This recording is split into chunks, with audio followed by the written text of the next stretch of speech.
Hello and welcome to Hawkeye Nation. This is Hotcast, your Iowa football, basketball, and recruiting podcast brought to you by Go Iowa Awesome and Rivals.com.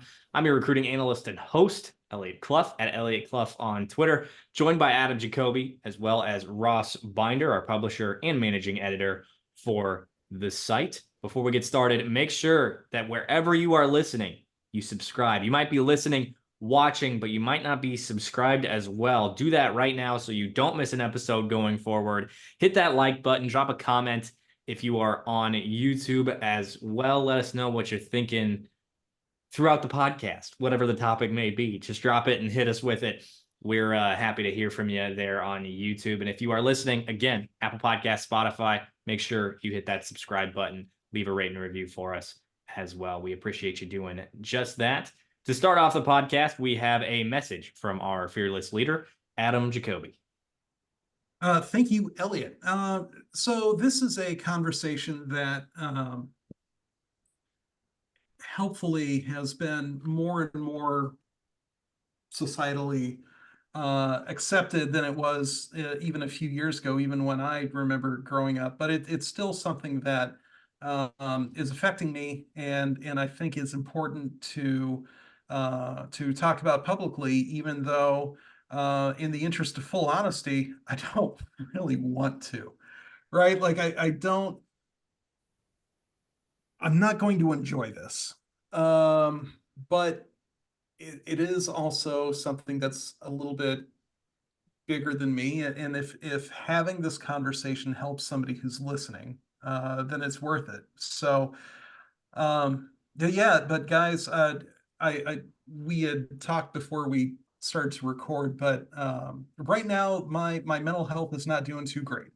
And this is not the time of year that it's helpful, because you can normally schedule these things. But it's not a helpful time of year, to say the least. And we're in a situation where the world's lights are on Iowa City, Hawkeyes, women's basketball, Caitlin Clark, this and that. And it's been difficult to get everything upstairs sorted out. And it's anxiety, or as my therapist said, that when I was explaining everything to her, that the anxiety was, quote, jumping out at her, which is pretty conclusive as diagnoses go. Um, and it's something that we are going to be trying to address with medication, but that's such an insidious thing to go through. And it tells us lies about ourselves and about everybody else.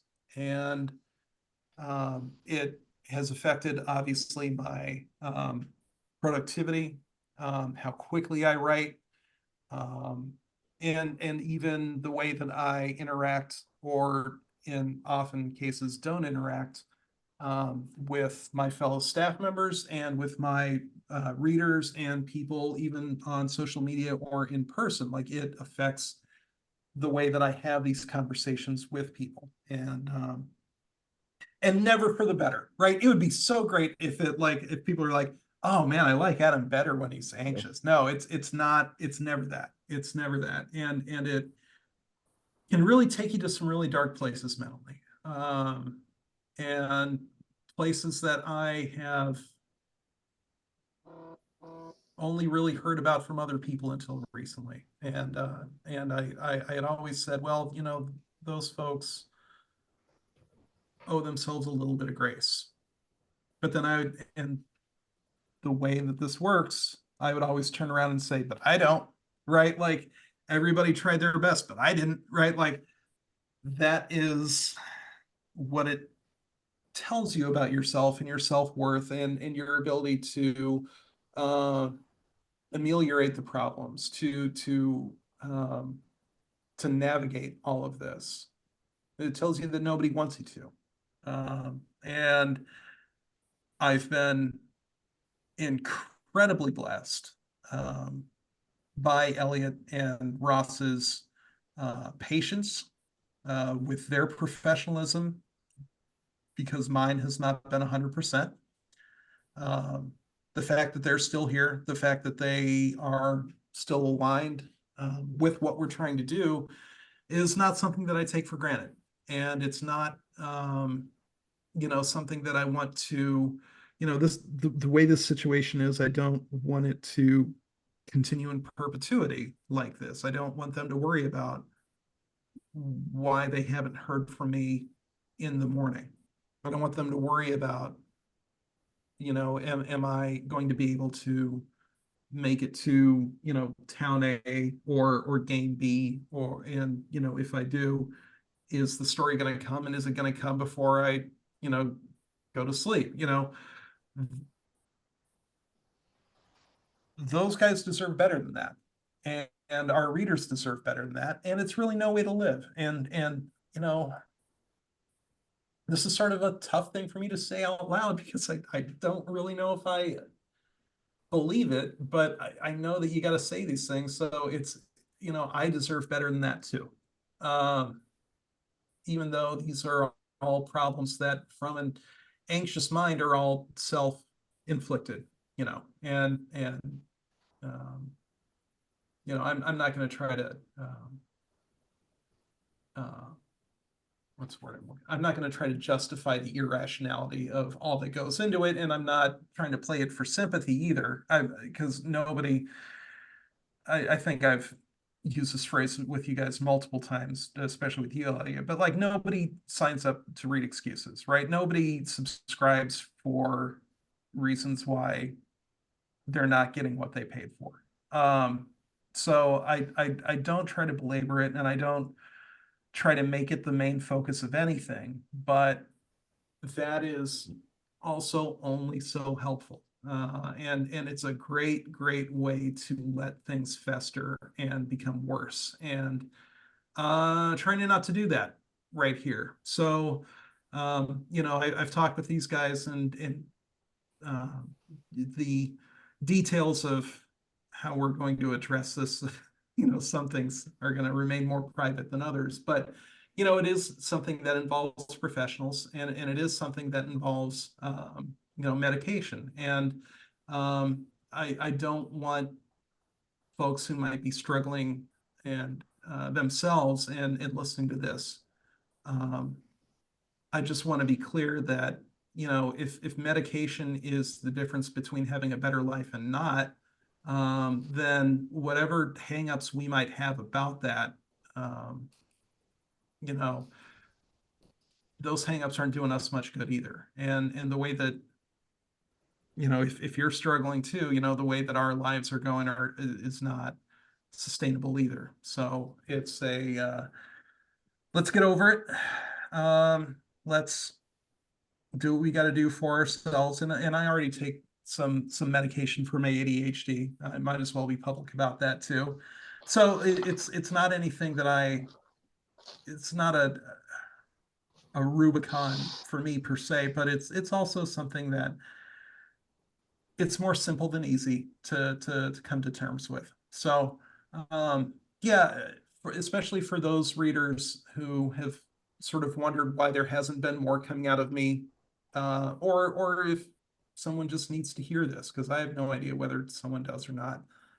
Yeah, that's what's going on. And I just wanted to say that for my benefit, for Eliot and Ross's benefit.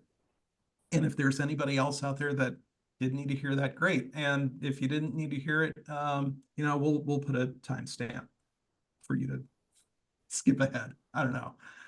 That's about enough out of me. You guys want to say anything, or are we going to move on? Timestamp going in. I got it covered.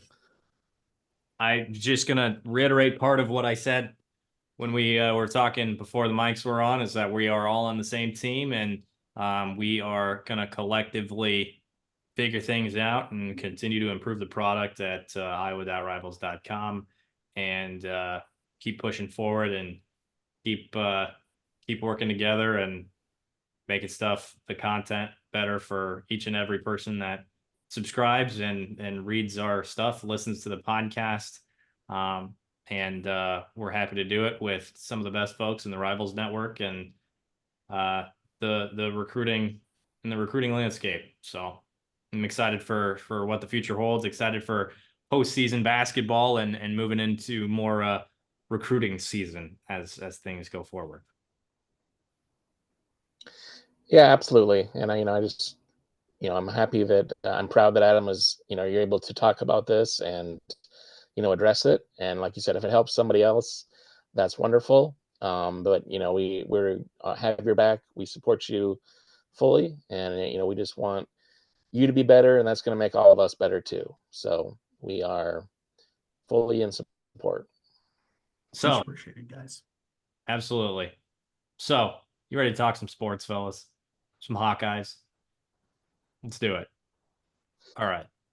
Well, I guess kind of sports and Hawkeyes. Did you guys see all the hullabaloo on Twitter and stuff about ticketing and seating issues at the women's Big Ten tournament?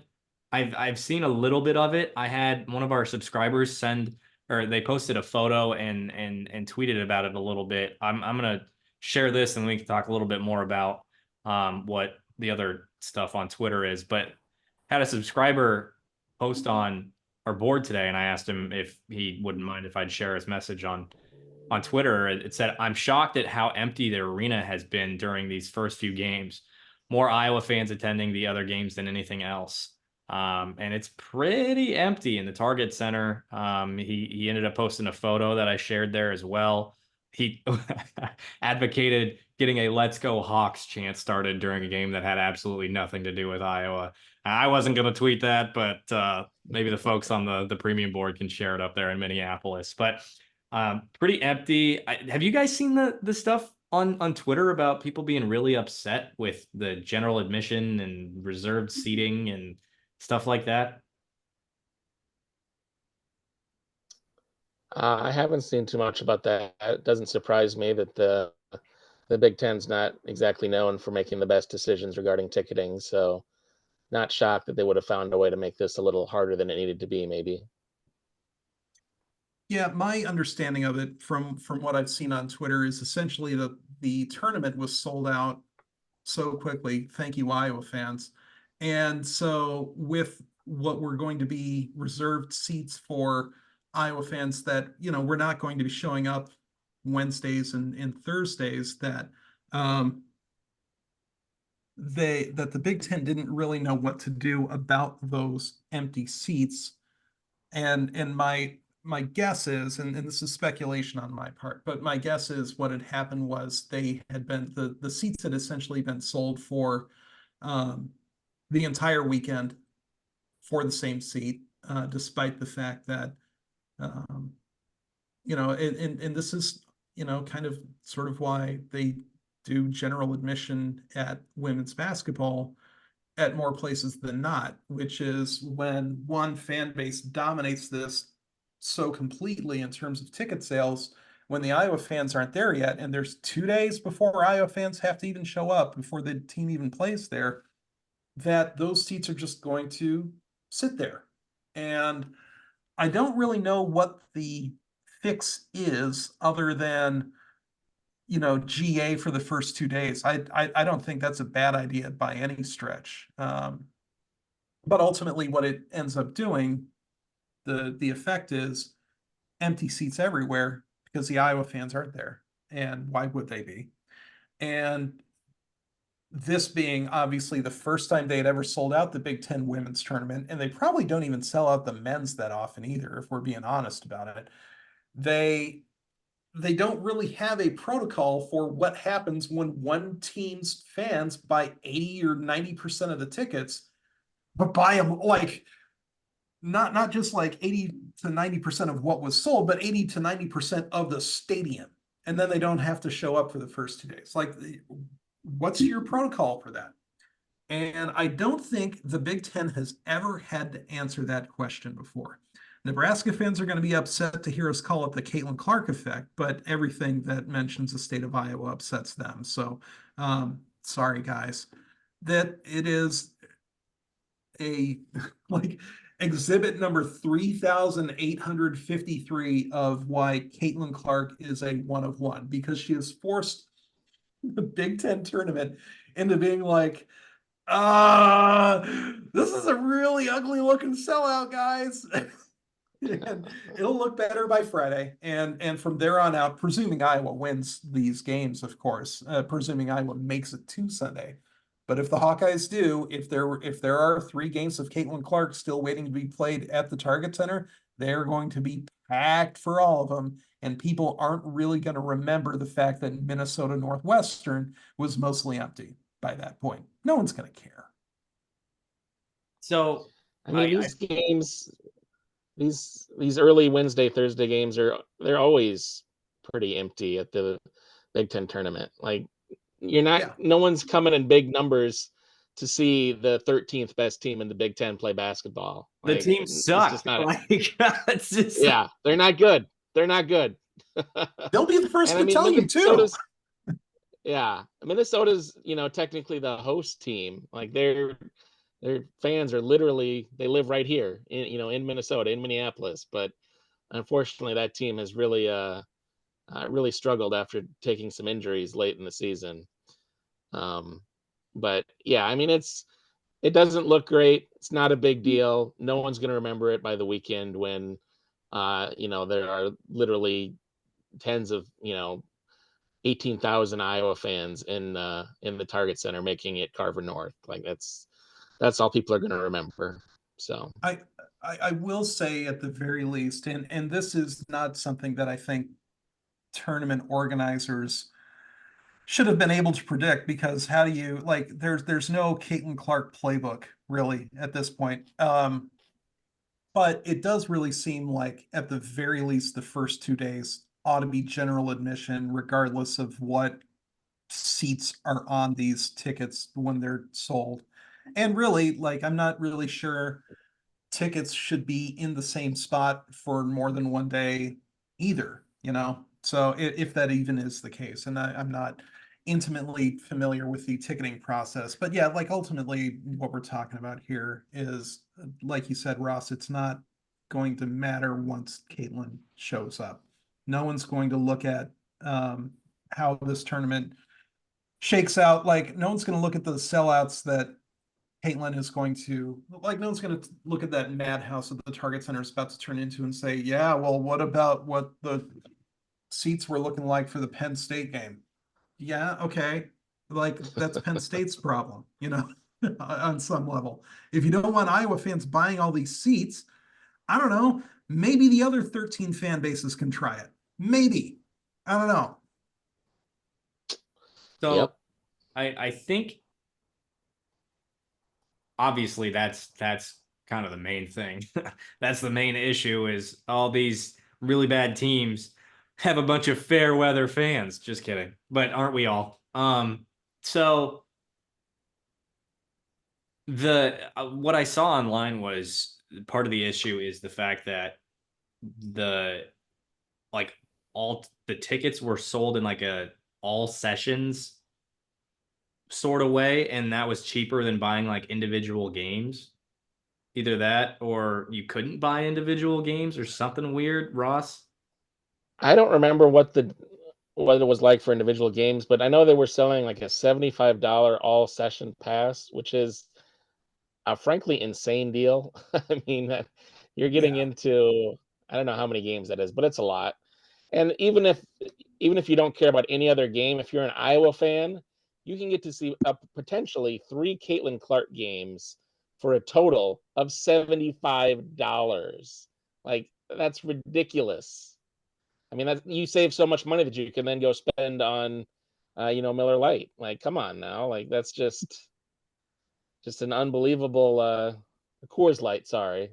Nope. You still got it wrong. It's Iowa Busch Light. Come on, Ross. Come on. I've been away too long. Yeah, right. Busch Latte, come on. Yeah. Have we ever really unpacked the fact that Iowa and Iowa State fans own the Busch Latte phenomenon? Like, it's the one thing that people in this state, like Iowa and Iowa State fans, actually agree on for whatever reason. And I'm going to make myself like very unpopular now with both fan bases. It's trash beer. It is awful. It will why anyone drinks it after the age of 25 is absolutely beyond me. But everyone likes it. I tell you what, when I first started my party phase of college, which was exactly when I turned 21. I don't know about you guys, but I had to be intoxicated enough to where a certain type of beer had tasted like water. Like that is the only way I acquired that taste. And now I don't think I've told either of you guys this. I've developed a sort of beer allergy where I get like splotchy and red and hot whenever I have beer. This happened literally this weekend.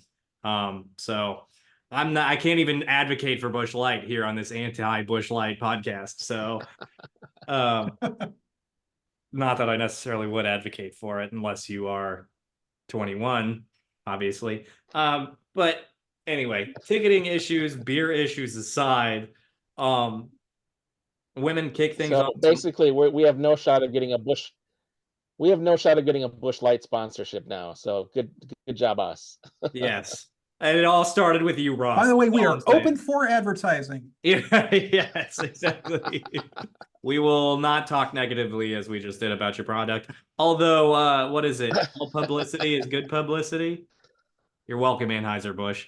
Anyway, kicking things off tomorrow on the women's Big Ten tournament for Iowa. Penn State slaughtered Wisconsin in the first round of the tournament. Wisconsin definitely done for the season. That game is at 5:30. Is it on Big Ten Network? Forgive me. Yeah. Yeah? Yes. Big Ten Network. Okay. Are we expecting any sort of challenge from Penn State to Iowa tomorrow night? Or is that kind of like writing it off? They're moving on to the next round. Let me put it this way. The last time Iowa and Penn State played, Hannah Stuelke set the Iowa and Carver Hawkeyes scoring record. Like, bless Penn State and all of that, but that was the 111-93 game that Iowa really controlled for the last 25 minutes of the game. And that's because Penn State just really does not have that inside defensive presence that's going to especially stop somebody like Hannah Stuelke, who is just go, fast, fast, fast. And Penn State does not have the bodies for it. They don't have the athleticism for it. And if they want to continue to really take away Caitlin's 2-point game, not necessarily to the extent that some of the other teams have, but enough of, you know, that attention going to Caitlin, Hannah is the obvious number 2. And even though, you know, we're talking about a situation where Molly Davis will not be on the court, we learned that she is amazingly not out for the year, but she is out for the tournament. She's undergoing treatment as we speak. But that Iowa Penn State game was one of the first, if not the first, that Davis was essentially out with illness. So she had started, but she'd played 4 minutes. So it was either the first or second game.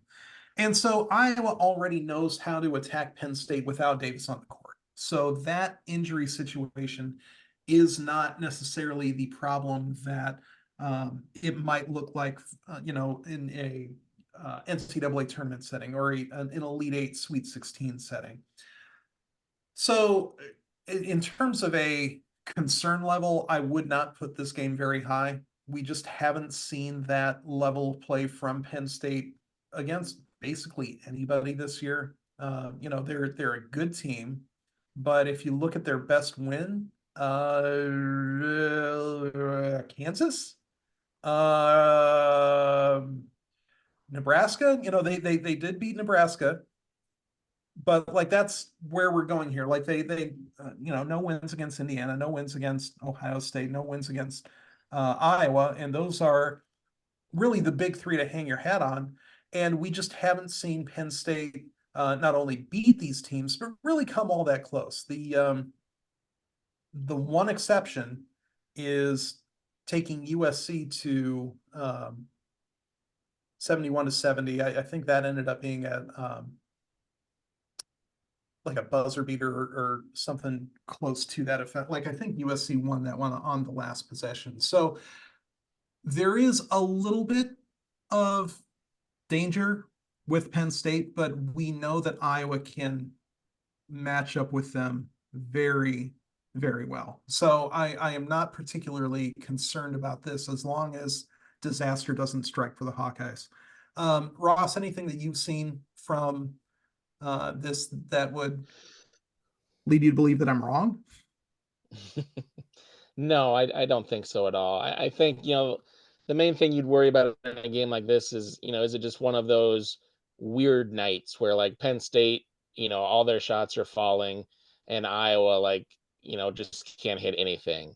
If that happens, then obviously there's going to be some trouble, but the odds of that happening are not great. Iowa's an excellent shooting team. They've got a lot of weapons on offense, even without Molly Davis.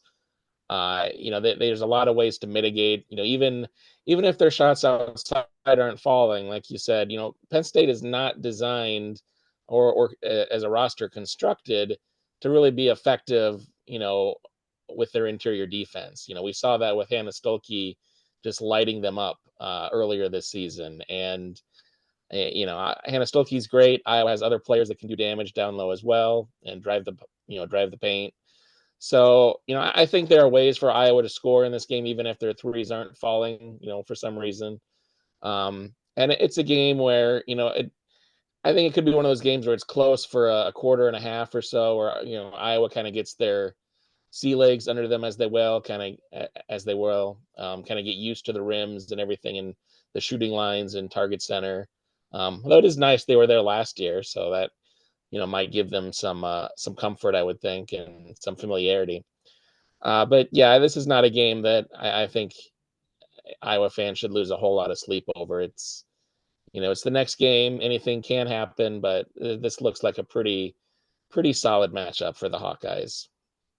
Two stats just to toss in here. One, Hannah Stolke against Penn State was 17 for 20 from the field. And I'll just make this prediction. I'll go out on this limb. If Hannah Stolke shoots 85% from the field again, I think Iowa's going to be in pretty good shape against Penn State. And then the second thing, going back to their game against Penn State against USC in the Baha Mar Pink Flamingo Championship, which I assume was held in New Hampshire, probably maybe Vancouver, Edmonton. No, it was in the Bahamas with an attendance of 297. That game ended up being Juju Watkins of USC scoring the last 7 points of the game, including a layup with 31 seconds left. And that's how USC ended up essentially stealing that one from Penn State. So the more you know, that's how that game shook out. And that's really the best game that Penn State's played all year. And it happened not even on American soil and 4 or 5 months ago. It doesn't even count. It doesn't even count. It's in the Bahamas. Come on. I mean, like the L needs its own passport. Like, come on. Once Ross started saying it doesn't even count, that got me real proud to be American right there. Oh, say can you? Are the Bahamas a U.S. territory? Jim Duggan. Did you guys hear me? No, we don't have any claim over the Bahamas, I don't believe. Yeah. Okay. Yeah. I don't think we have any claim over the Bahamas. No. Okay, good. They may have been at some point. I think they were most recently a British protectorate. But yeah, they among many are very recently by our standards independent. So I think the Bahamas were 50s, 60s, 70s. I just take a lot of money from American retirees, so yes. Hotcast, your geopolitical and historical podcast pertaining to the Bahamas. Now, following the presumed Penn State victory, Indiana awaits Iowa, but they were assuming that probably a similar situation where They won't have a ton They of. they have Michigan tomorrow night. Okay, they have Michigan, who is also Michigan's bad, right? They're not good. They're okay. They're okay. All Yeah, right. they're dangerous. I mean, they've got a puncher's chance, but just like men's basketball in the Big Ten this year, the Big Ten women's this season, much more than the last, I would say, 4 or 5 seasons. Big Ten's kind of got a pretty soft underbelly, and there aren't as many great teams this year as there typically are, and so that's sort of the reason why Iowa's men's team is still, I believe, or at the very least, as recently as last night, um, in the running for a 3 seed in the Big Ten tournament. Like there are just wins to be had, and not a whole lot of tournament quality teams. And you look at the women, and it's sort of the same way too. So yeah, I mean the fact that Iowa's going up against this is only so troubling. Ross, you had something? Yeah, I think Indiana's on upset watch a little bit more than Iowa because the status of Mackenzie Holmes, their star post, is uncertain. They've been a lot coy about what her status is for tomorrow's game. And if they don't have her, I think that game becomes a lot more of a toss-up for sure. I mean, they have a lot of other good players, so they're still going to be favored, I would say. But you take off a unanimous All Big Ten first team player like Holmes, and that's a big hole for them to fill. And Michigan is not a great team, but they're a decent enough team that if that evens the the talent level a little bit, they're going to have a shot at least to pull the upset there, I would say. Now, do we know the health status of Holmes enough to say that she might be questionable for a matchup with Iowa as well? Or is this a situation where she plays in this game against Michigan, unless, something happens in the game, she'll probably be okay to play against Iowa too? It's a knee injury, and they just haven't really said any details about it that I've seen. I think I would agree that I assume if she plays against Michigan and doesn't exacerbate things, then I think we can expect her to play against Iowa too if they win. But detail wise, it's been very unclear unless you've seen anything more than I have, Adam.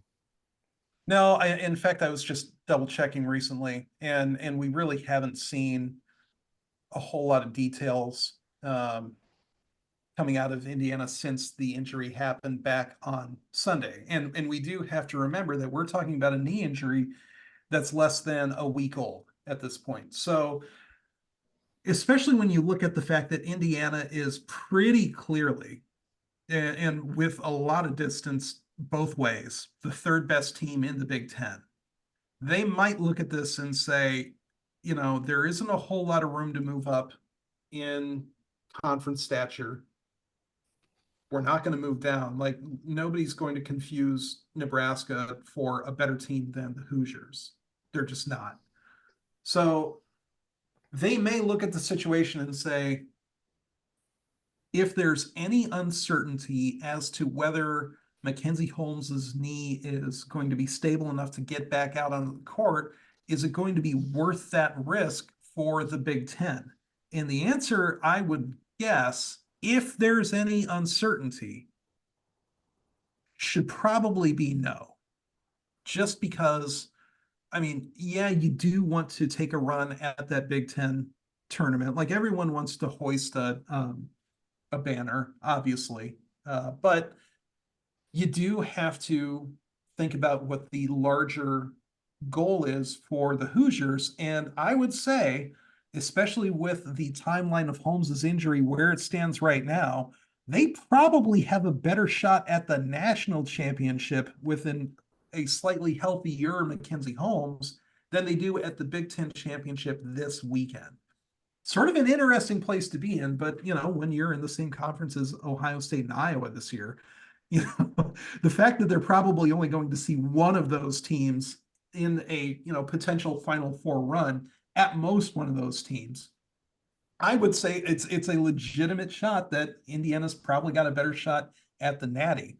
So do you take that really like holistic look and back up and say, you know, maybe we're just going to punt on this weekend and get all our girls healthy and get them ready for, you know, the hardware that matters, it wouldn't surprise me. Alternately, you know, they could look at Mackenzie and say, yeah, all our tests looks great. You know, like we knew this was a minor knee injury showing up. You know, we trusted her enough to walk herself off the court, to walk herself back onto the court, or, you know, back to the bench on her own power, that, you know, they're not treating this like a torn ACL by any stretch. So if all she needs is a few days and she's good to go and passes all her tests, yeah, we could be seeing her this weekend. And I don't think Iowa fans want that. But it's also sort of nice, just strictly from a competition standpoint, to see Iowa going up against teams that are at their best, that don't have these cooked in excuses for why Iowa, you know, would end up taking that series title. And Bobby Stumpy, Bobby Lesh mentioned it in his highball that went out this morning. But like, there is some like bragging rights that go into these Big Ten tournaments. So if Indiana can confidently put Mackenzie Holmes out there, yeah, they're going to want to take one last piece of flesh out of Iowa. Absolutely, they are. But it is going to depend on whether or not Holmes's knee, I think, is 100%. That's just my read on it. Okay. Let's assume, again, this is more or less not more or less, it is our women's Big Ten tournament preview, because we will be talking about how it wrapped up, all of that at the beginning of next week as we preview a little bit more of the Big Ten tournament for the men. Are we assuming that Ohio State is the team that Iowa will face in the Big Ten championship game? I see a shaking of the head yes by Adam. I mean, just sort of have to at this point. The Buckeyes are so good this year. And even when Iowa was playing at the elite level that the Hawkeyes were this past Sunday, and I'm telling you, not even the Los Angeles Lakers would have beaten the Hawkeyes on Sunday with College Game Day and Caitlin Clark playing like that. I'm sure there's going to be people who are like, well, actually, the Lakers would win by 80. Come on, let me hyperbolize here. No, like, Iowa was playing well enough to, like, even with Iowa playing at that level, Ohio State kept it within a puncher's reach for essentially the whole game. And this is going to be on a neutral court, neutral, scare quotes, neutral court. Like, there will be presumably some Ohio State fans there if and when Iowa meets them in the championship, because that's the time when they would meet them. And if something happens, if maybe the Buckeyes say, well, you know what, let's not even chalk it up to them not trying hard. Maybe something weird happens because it's the Big Ten tournament. And even last year, you know, there was weirdness that happened, and Iowa did not have to play the, what was it? Ohio State beat Indiana last year, right? Yeah. Mm-hmm. So, like, weird stuff like that can happen. And it wouldn't surprise me if it happens here again, too, just because it's the Big Ten tournament. But am I going to count on it? Not a chance. Not with this Ohio State team. Not with Cody McNann, who is still really good. Not with J.C. Sheldon, who is still really good. Like, not even with Rebecca. Let's see if I can remember how to pronounce her name. Mikula Shakova. She's still really good, and she really got after Iowa's bigs and will continue to really hound them. And if she's hitting 50% plus of her shots from behind the arc up there in the target center too, that's going to be a lot tougher game than it was on Sunday when College Game Day was there at Carver Hawkeye. So, like, I am not certain that if Iowa faces Ohio State in the Big Ten championship, I am not certain that I would favor the Hawkeyes in that matchup. Still, like, that's how good the Buckeyes are until we see otherwise, until we see Iowa have that season locked up against them, that 2-1. And they might even play a fourth time too. Like, they might mean the Final Four. We don't know that. So We'll see. Ross? Yeah, I would agree with Adam. Ohio State is a prohibitive favorite to get to the Big Ten championship game. That team has looked so good this season, especially since kind of the turn of the year and into 2024. Iowa I think is the only team to beat them this calendar. I don't know, maybe they lost one more prior to that Iowa game on Sunday, but regardless, they have been just laying waste to the rest of the Big Ten. Michigan State and Nebraska are the 4 or 5 seeds, so they're on the top half of the bracket. They're both, quality teams, especially Nebraska. So, you would certainly say they have a shot to get the upset and knock off Ohio State, but it's not something I would expect or predict. Certainly, I think, Ohio State has a better chance of being in that Sunday championship game, possibly than the Hawkeyes, if Iowa has to go through a Indiana team with a healthy Mackenzie Holmes. That's going to be a really tough game for the Hawkeyes. That's 2 potential Big Ten rubber matches there for the Hawkeyes with if they have to play Indiana and then potentially Ohio State. So some really difficult games because the top of the Big Ten this year was extremely good. The middle and the bottom, not so much, but those top 3 teams were very, very strong this year, and that's going to be a difficult path to navigate. But Ohio State, that's the benefit of being a 1 seed. You only got to play the 2 or the 3, not both of them. So that ought to give them an edge, but we will see how it breaks out. To your point, if you look at the Big Ten and their records against ranked teams, the top 3 teams, Ohio State, Iowa, Indiana, are combined 10-8 against the AP top 25, right? That there's 10 wins. When you look at the next 11 teams, combined, they have 3 combined. So again, Ross, going back to your point that Ohio State doesn't have to play Iowa and Indiana. Yeah, like there are essentially 3 teams that you as a top 25 team, not even top 5, even top 25 team would be afraid to play, and Ohio State will see 1 max to win the Big Ten. So yeah, absolutely, I would agree. Ohio State is not only a favorite to get to that point, but a much better candidate than either Iowa or Indiana, because Ohio State doesn't have to play Iowa or Indiana to get there. And that would not have been the case in most Big Ten years. Usually there aren't 3 haves and 11 have-nots in the Big Ten, or 3 and however many are going to be in the conference at that point. And next year that will not be the case, right? Like, not only are the West Coast teams showing up, not only is Juju Watkins showing up from USC, but we don't think Michigan's going to be a 500 team. We don't think Maryland's going to be a 500 team next year. Like, those are powerhouse programs. Northwestern will not be 4-14 next year. Like that, Northwestern can play better than that. So this is a down year for the Big Ten.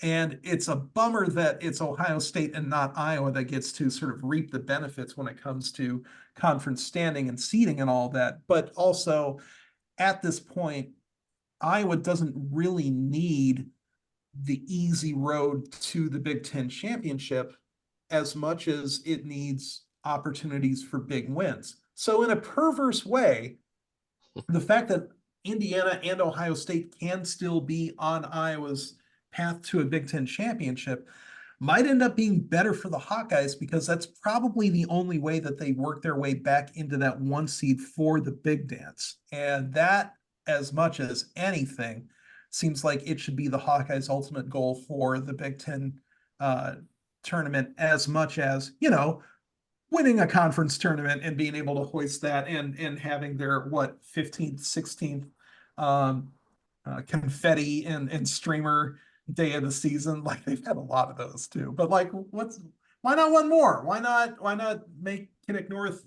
or Harbor North? Kinnick North is a different building in Minnesota. Yeah. Why not make Target Center Carver North once again? Why not, right? Anything else you guys want to hit on the Big Ten women's tournament before we head men's? No. Cool. All right. So we won't be talking about the Big Ten tournament for the men quite yet. Iowa's set to take on Illinois on Sunday at 6 p.m. That at home. And remind me quick, I think it's on Big Ten Network, FS1. I don't remember. And I am the men's beat writer. It's on Let me look. A&E. Wow. Right next to Dog the Bounty Hunter. No, it's on FS1. It tips off at 6 on Sunday. Got it. FS1 at 6 on Sunday. That game is sold out, so it should be packed in Carver Hawkeye Arena. Probably not quite the environment that we saw for the women this last Sunday, but it should be a fun one. Probably the most fun we've seen from a home game for the men all season. Very much looking forward to that one. They're taking on number 12, Illinois, at home. So I believe we said this on our last podcast. I said this, you guys agreed. Iowa had to win out. That included a win over Northwestern, which they got at Northwestern, which is impressive. Of course, Northwestern having a good amount of injuries down the pipe this season, but still, they have one of the best point guards in the country in Boo Buie, and a decent supporting cast, though 2 important players were hurt.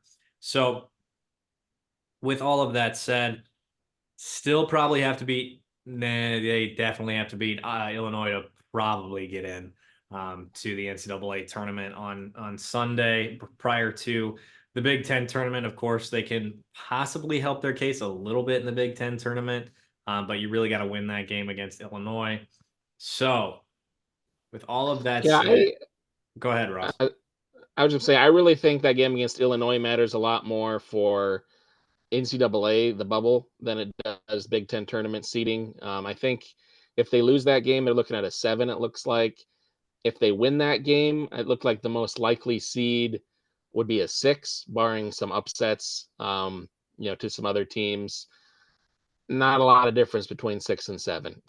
You're on the same side of the bracket either way. What are you going to do? So, but that would be a huge win for their bubble. They're kind of flirting with the bubble right now. I think if they beat Illinois, they're in much stronger case to be on the good side of the bubble line. So that's a huge game from that regard. So I tell you what, I have that site that calculates stuff for you right in front of me here. It's bball.notnothing.net. For those of you who want to check it out, you can head over to our premium board. Much better reasons to head over to our premium board than a link, but it's there as well. I will say, in this current scenario that I've got in front of me, all I did was plug in the fact that Wisconsin, I think they beat Indiana tonight, is who they played, or Rutgers. Rutgers. So I had them winning as they did, and then just left everything as it was in that final little stretch of games for, I think, just Friday, Saturday, Sunday. And that includes an Iowa loss to Illinois. Iowa finds itself in that 7 seed where they play, if again, in this scenario, they'd play Minnesota for the 3rd time. It's tough to beat one team 3 times in the same season, let alone one that you trailed by 22 at home. And then in that quarterfinals round, they'd face Illinois. If they're the 6th seed, they'd face the winner of Maryland and Michigan. And like I said, tough to beat the same team 3 times in one season. So if Maryland wins, they play them. And then Michigan is terrible. Iowa should beat them in that 2nd round. And then they'd face Nebraska in the quarterfinals as opposed to Illinois. So actually good difference, at least in this scenario, between the 6 and the 7. Now, I'm going to go back to this scenario. On between March 9th and 10th, Northwestern plays Minnesota, Indiana plays Michigan State, Iowa plays Illinois, Michigan plays Nebraska, Penn State plays Maryland, Purdue plays Wisconsin, and Rutgers plays Ohio State.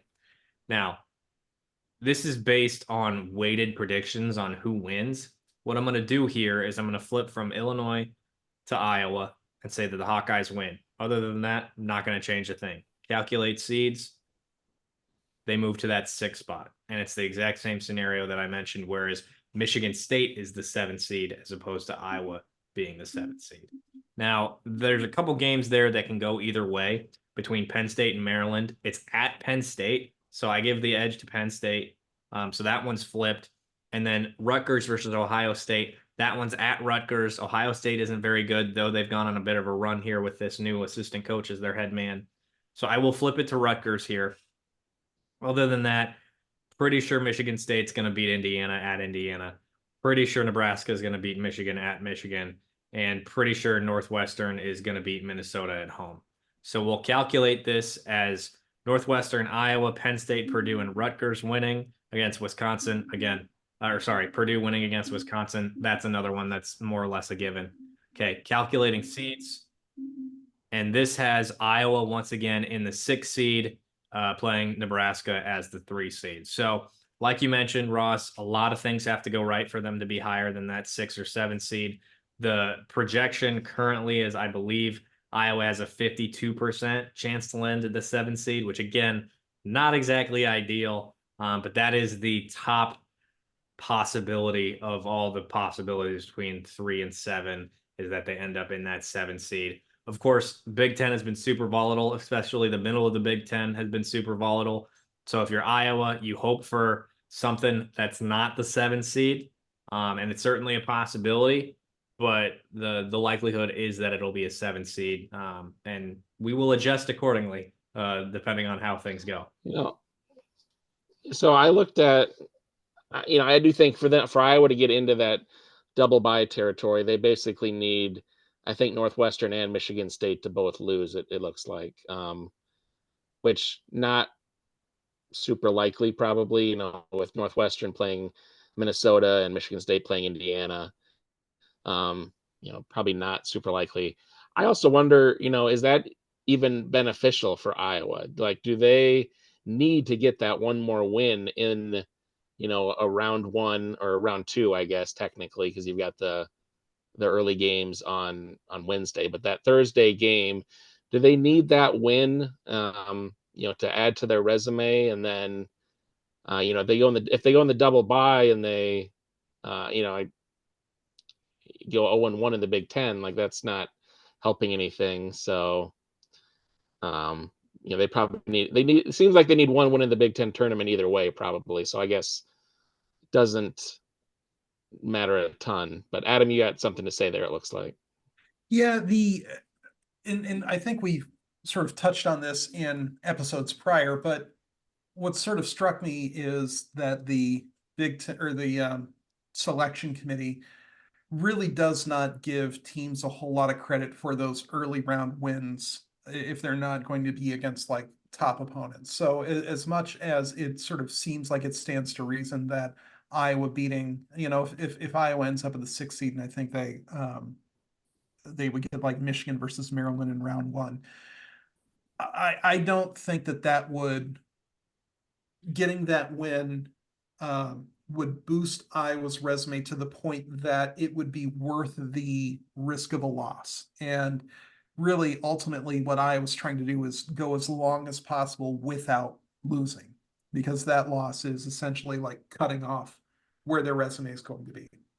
And so you want as many wins as possible, but if the Michigan-Maryland winner isn't going to move Iowa's needle at all, then you prefer that Iowa just not play that game to begin with, because ultimately the committee's not going to give that much of a damn about it. Now, that being said, it does sort of seem like if Iowa ends up in, say, like we had sort of kicked around some scenarios where they're the 6 seed, but even, even if they're the 7, the path of going, let's say, Northwestern, or if they're the 6, I think the path would go Nebraska, Illinois, Purdue, after the Michigan-Maryland thing. And no one's going to care about the Michigan-Maryland game. And if Iowa loses that, then all of this is moot regardless. Like, we know that that's going to be sponsored by the letters NINT at that point. But if Iowa gets past that opening hurdle, at the very least, a path of Nebraska, Illinois, and Purdue. One win would, like a win over Nebraska on a neutral court ought to matter a little bit. Like that should move Iowa like ahead of, at the very least, of teams that are close and already done with their tournaments. That should help. If Iowa picks up a neutral court win against Illinois on top of that, and we're still talking about a scenario where Iowa has beaten Illinois on its own court and really gave the Illini a tough go in Champaign, a really tough go. You would hope that those two wins should remove all doubt. Even with any like, yeah, but it's the conference tournament. Like those are tournament teams. And so if Iowa can pick up wins against tourney teams, then all of a sudden there's a real case that needs to be made that they need to be not only on the bubble, not only in Dayton, but I mean, I'm telling you, if they get 2 wins in the Big Ten tournament on top of an Illinois win, I mean, we're talking 10 seed, borderline 9 in my eyes. So, but again, we've seen the tournament committee not care as much as you would think they would. We've seen them treat these games as less important than regular season games. So, on some level, too, sort of all bets are off. It's March. It's the postseason. Just survive in advance, keep stacking wins, and see where things shake out. Right. So go ahead. So what I did while you were describing that, Adam, is I flipped those 2 wins that Ross had mentioned, or those 2 games that Ross had mentioned, where Minnesota beats Northwestern, and there was another one. Oh, Indiana beats Michigan State. So calculate seed. That puts Iowa at the 4 spot, the 4 seed. Now, that's not a great spot to be necessarily either. Of course, you love the double bye. Of course, that's what you want. But then you face Wisconsin in the quarterfinals. Presumably, you're probably not going to. Maryland and Rutgers probably aren't going to put up a great fight against Wisconsin, though Wisconsin is like limping to the finish line in Big Ten play. But after that game, if you're able to beat Wisconsin, you play Purdue in the semis. Now, would you rather play Purdue in the semis or Illinois in the semis? Pick your poison. But Purdue is Purdue, right? They're going to be a top, probably 2nd seed, I think, in the tournament, number 2 seed or A2 seed in the tournament. From what I've seen, they might end up being a 1 seed too, for all I know. But the matchup is significantly more difficult against a team like Purdue with Zach Edey in the middle of their offense and defense, for that matter. Yeah. So yeah, they're just a terrible matchup for the Hawkeyes. The yes. Boilermakers are. It's from a resume perspective, it would be great if Iowa could really put a charge into the Boilermakers, but we've seen how these teams match up. It's not good for Iowa. It's just not. Owen Freeman is Owen Freeman and Laji Dembele are the 2 best post defenders on this team. And not only that, they're freshmen. I think Laji's 6'8", and I'd have to look, but I'm pretty sure he's 6'8", and Owen's 6'10". So they're not small individuals, but they're going up against a mountain of a human being who's 7'4" and 300 pounds. So it's just not an easy matchup. And when you double the post, guess who's open? Lance Jones, Braden Smith. So like they're just really tough to compete against. And so they'll be a tough out in the Big Ten tournament. Probably going to be walking away with a Big Ten tournament championship at the end of it all. One more factor to consider in that, in the time that we started talking about those matchups, Owen Freeman and Laji Dembele are already in foul trouble. That they're both in 2 foul jail already, and the game might not even happen. Facts. Owen has gotten better at that over these last few games. So, oh yeah, agreed. I'm not worried about Owen. I'm worried about the Big Ten referees. Yeah, touche. Yeah, we've already had that conversation. You can go back and listen to it if you'd like to on any platform: YouTube, Apple Podcasts, Spotify. So to me, I think Iowa's an automatic bow out in the semis, and that's the farthest they'll go. They'll have a tough go of it, whether it's Illinois, whether it's Purdue, if they can make it that far. And they, to me, the way they're playing right now, they have the chance to make it that far.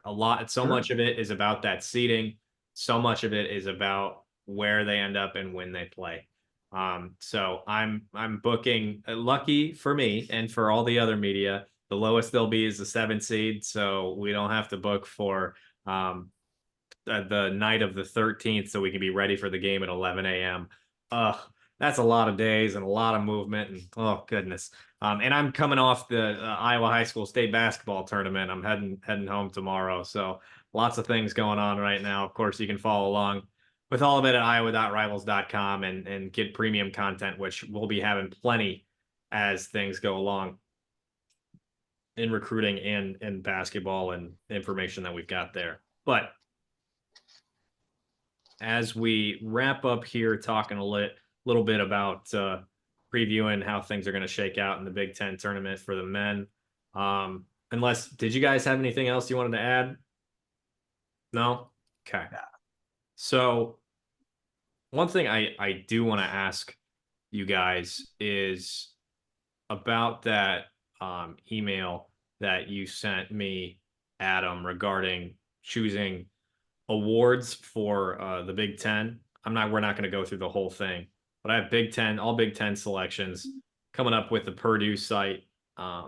First team, second team, third team, player of the year, defensive player of the year, coach of the year, freshman of the year, and sixth man of the year.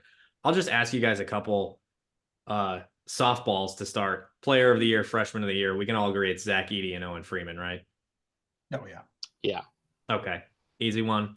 And then coach of the year. I had the other two are I had to do some research on, so I'm not going to expect you guys to know right off or to have an answer right off the bat. But I'm curious to hear what your coach of the year was, and then I'll share with you my vote. It's got to be Hoiberg, right? I was going to say Hoiberg too. Yep, that was my choice as well. I mean, yeah. Like, do you give it to Brad Underwood or Painter? Yeah, I mean, I always feel a little like I think sometimes the coach of the year, it always defaults to basically who proved the media wrong, almost like, oh, we didn't think you were going to be good, and it turns out you are good. Wow, congratulations. And I don't feel like that's entirely fair because, Painter did his job. Like, yeah, I was supposed to be good. I was really good. We're really good because I recruited all these guys and got them here, and, we're playing like we're supposed to. So, give me my props for that. But at the same time, I mean, come on, like it's Nebraska. Hoiberg, like he probably started the season on something of a hot seat, and now they're a favorite to get a double bye in the Big Ten tournament. Like that's a great accomplishment. They took advantage of a down Big Ten, I would say, this year. There just aren't a ton of good teams or really good teams. Basically just Purdue and maybe Illinois. And so, yeah, they took advantage of that, but it was a great season for them and a great job by him. It was a very different team than the one they had a year or two ago, I believe, with a lot of transfers and everything. And yeah, props to Fred.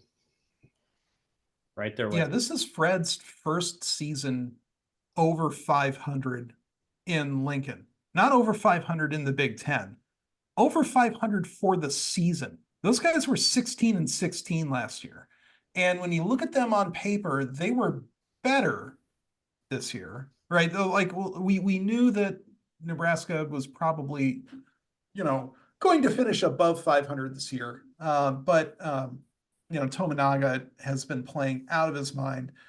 Rink Mast, I hope I'm pronouncing that right, was a guy that I know Iowa had been looking at on the interior, and obviously for good reason, because he has been a mainstay and really playing really well-rounded ball in the middle for the Huskers, and that really opens a whole lot up for them. But Iowa fans have known for a long time Fred Hoiberg knows how to coach basketball. And the fact that it took this long to get everything turned around in Lincoln I think really speaks to how much of a rebuilding job he had in front of him. And to have this sort of ragtag bunch of players be the ones that really take that huge step up for them. Yeah, I mean, you really do have to look at Hoiberg as the coach of the year here. One thing I'll just sort of point out, though, especially if Iowa, beats Illinois, especially if Iowa makes it to that, 4 or maybe even 3 spot, because that is in play. I mean, do you pull the trigger on McCaffrey being coach of the year with this roster? I mean, and getting as much as he has out of Peyton Sanford, out of Tony Perkins, out of these 4 freshmen who, other than Owen Freeman, had a pretty rough go, like acclimating to the Big Ten. Do you have that conversation, guys? Am I out of my mind here? Josh Dix also becoming one of the best players in the Big Ten. Yeah. It might be his best coaching job, all things considered. I still think you got to go Hoiberg.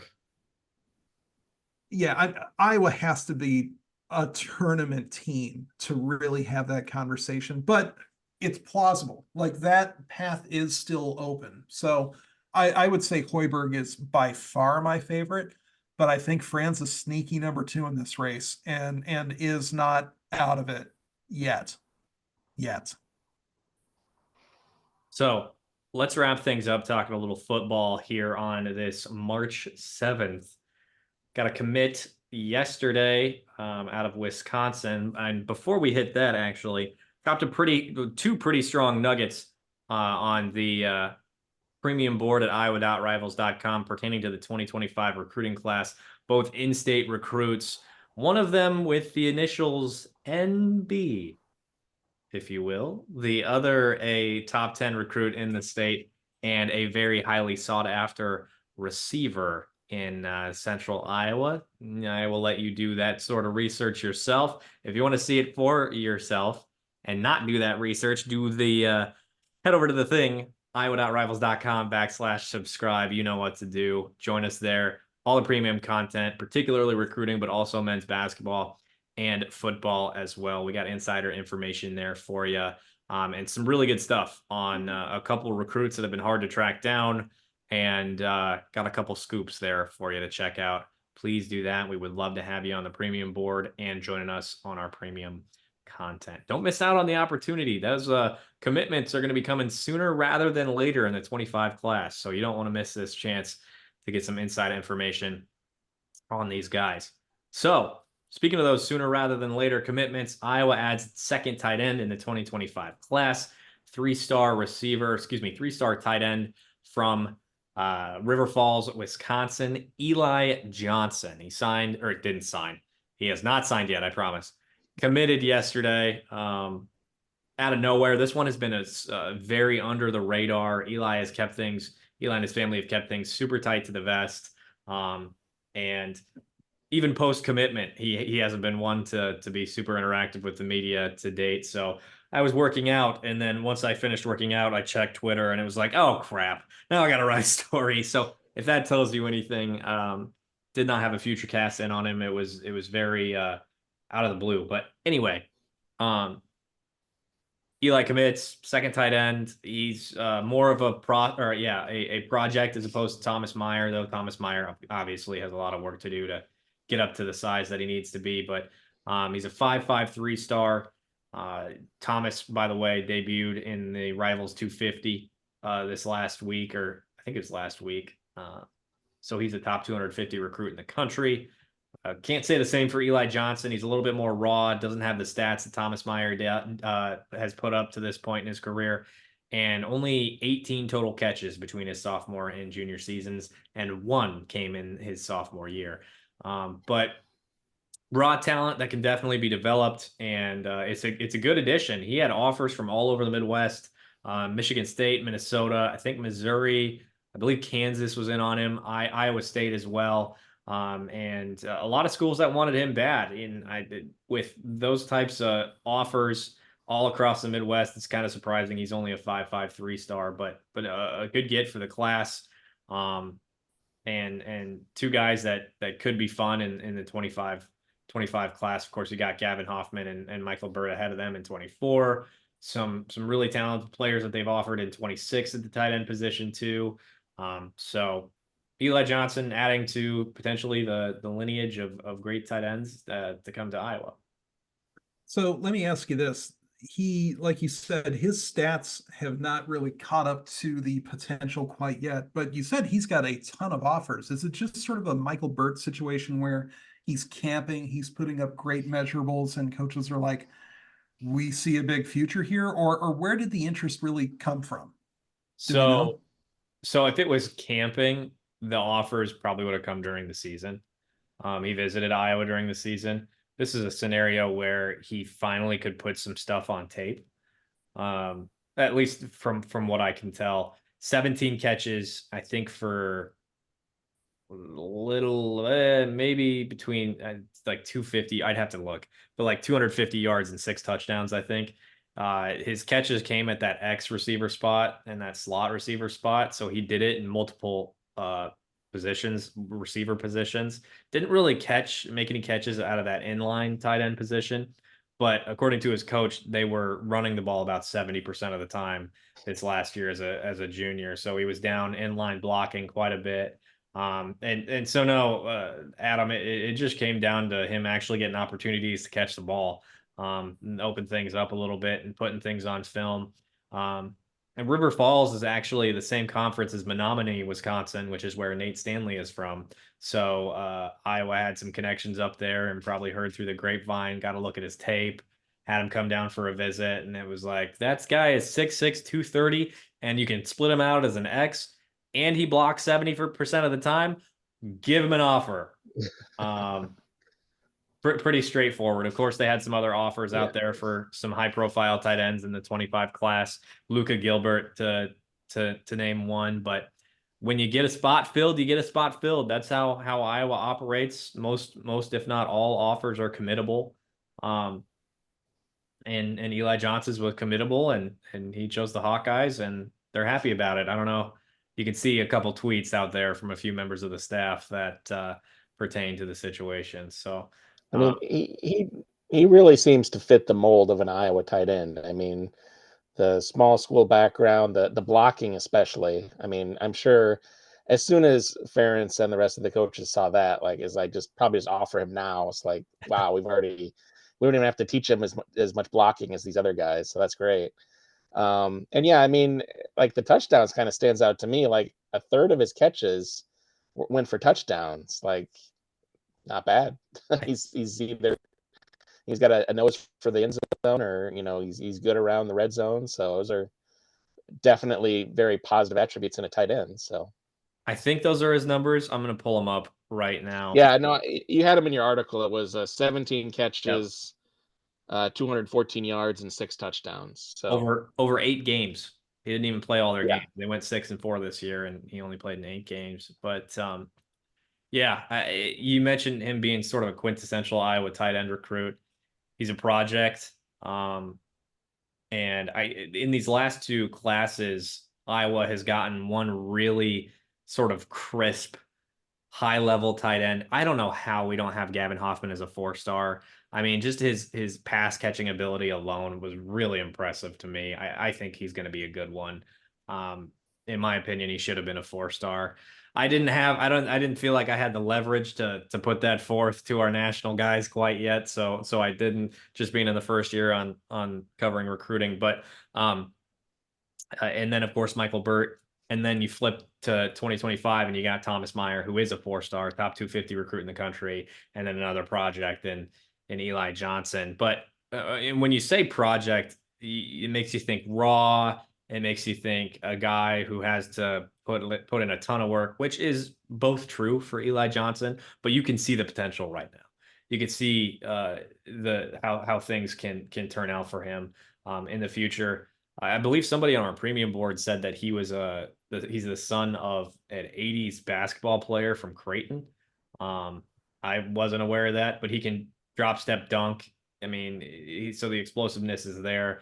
They're going to work more on throwing the ball around a little bit this coming year. Their running back graduated, and he's going to UW River Falls to play running back.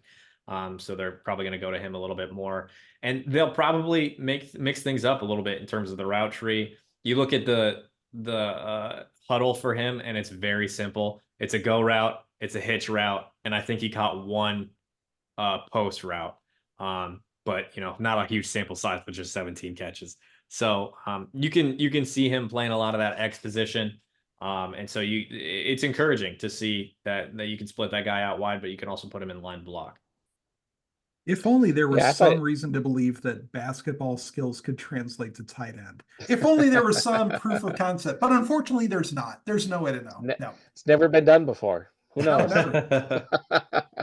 No, I was just going to add that you got some really good quotes from his high school coach, Eliot, and our readers can check that out on iowa.rivals.com. It's a premium article, so subscribe to get that one. But he had some really good insight into Eli and how Iowa got in touch and what his potential is. So very much worth reading.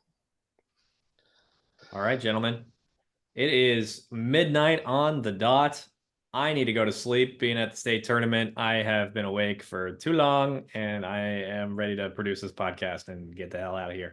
Thanks so much, guys. Appreciate you staying up and recording the pod. And thank you for tuning in here on YouTube, Apple Podcasts, Spotify, wherever you are listening.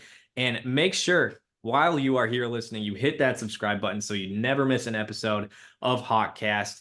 If you're on YouTube, drop a like, drop a comment. Did you think we got our conference picks right? Are the women headed to the championship for the Big Ten tournament? Are the men going to get into the NCAA tournament? What seed will they be in the Big Ten tournament? Hit us with all that. Tell us where we were right. Tell us where we were wrong. We want to hear from you in those comments. And drop a like as well. And wherever you're listening, specifically Apple Podcasts, Spotify. We know a lot of you are listening on Apple Podcasts. Please leave that 5-star rate and review. Helps us out a lot. We appreciate it. And it makes us very, very happy. Also, check out iowa.rivals.com. If you're not a premium subscriber yet, you can do that today. iowa.rivals.com/subscribe. We would love to have you over there, and that way you don't miss any inside information that I get, Adam gets, Ross gets through our sources. That'll be it from us here on this episode of Hawkcast. Once again, thank you for tuning in. I am Eliot Clough at Eliot Clough on Twitter, joined by Adam Jacoby and Ross Binder. For now, we will see you next time.